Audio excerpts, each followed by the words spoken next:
Good afternoon, everyone. I'm over here by the Christmas tree. Hi, kids, if you want to come forward for the children's sermon, come on up. We're going to do something a little bit different, and we might never do it again. No, come over here. Come over here. Oh, my goodness. Come over here to the Christmas tree. Come on over, gang. Oh, I'm so excited that you all are here tonight. Oh, you did? You took a shortcut. That was very smart.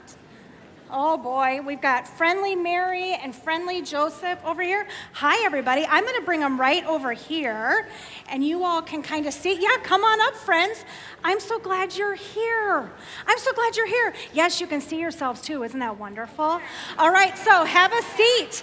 Have a seat on your pockets, friends. Okay, I took Friendly Mary and Joseph from the Christmas tree. How many of you have a Christmas tree or other Christmas decorations at home? Yeah, absolutely. How many of you already have presents under your tree? Do some of you have presents under your tree already? Your mom did them yesterday. High five for your mom. Will you pass that on to her? I haven't done mine yet because if I do them now, how will I frantically stay up until 3 a.m. closer to Christmas to do them? Those things don't work out together. So here we are up here by the Christmas tree with Friendly Mary and Friendly Joseph. What do Friendly Mary and Friendly Joseph have to do with the Christmas tree? What do they have in common? It's easier than you think it is. What's one thing they have in common? Yes.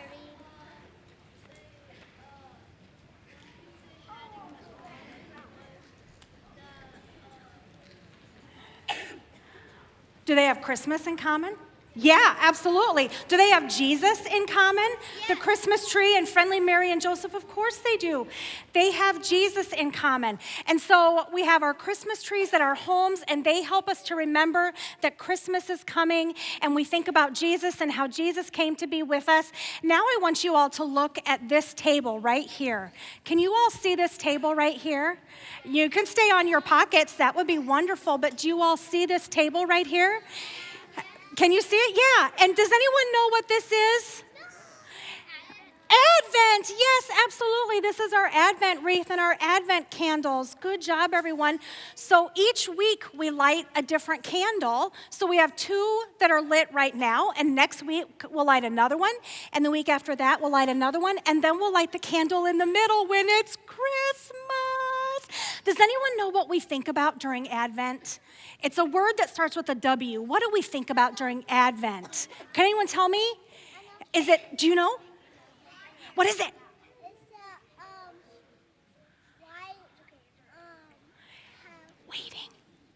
Waiting. Yes, we think about waiting during Advent. You are absolutely right.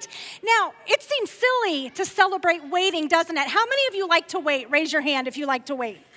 Oh, come on now. You guys are silly. I know that I don't like to wait very much at all, but Advent reminds us of waiting. What were Mary and Joseph waiting for? What were they waiting for? A baby. Yeah, they were waiting for a baby. That's right. What was that baby's name? Jesus, that's right. And so Friendly Mary and Joseph were waiting for Jesus to be born, and all the people in the whole world have been waiting for Jesus to be born. So at Advent, and as we lead up to Christmas, we think about waiting. Okay, so think about waiting, friends, and keep that in your mind. And now just stay where you are, stay on your pockets. But look over here at this. What's this? You can just tell me, yeah, it's the cross, right? Yes, absolutely. And so when we think about the cross, who went to the cross for us? Jesus did. Jesus went to the cross for us. And because Jesus went to the cross, we get to be with God forever in heaven, don't we?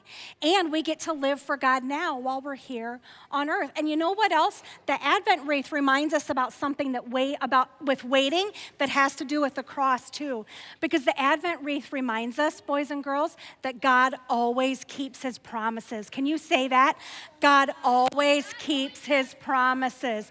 And the cross tells us that God promised that he was going to make a way for us to be with him forever, and he kept his promise. Isn't that awesome?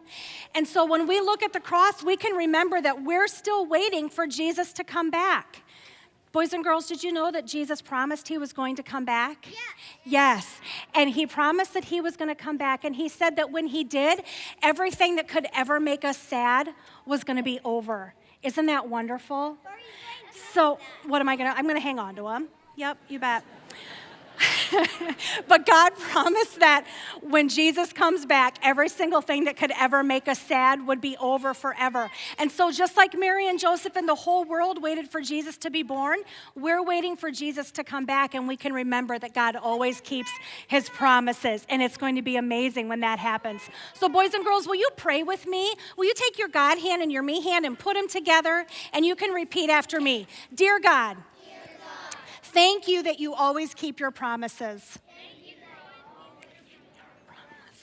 Thank you for teaching me how to wait. And thank you for teaching me how to love others. And God, thank you for always keeping your promises.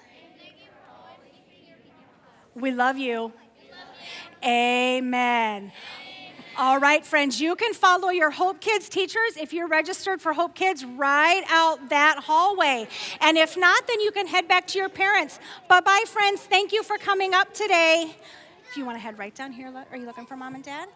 You can head right down.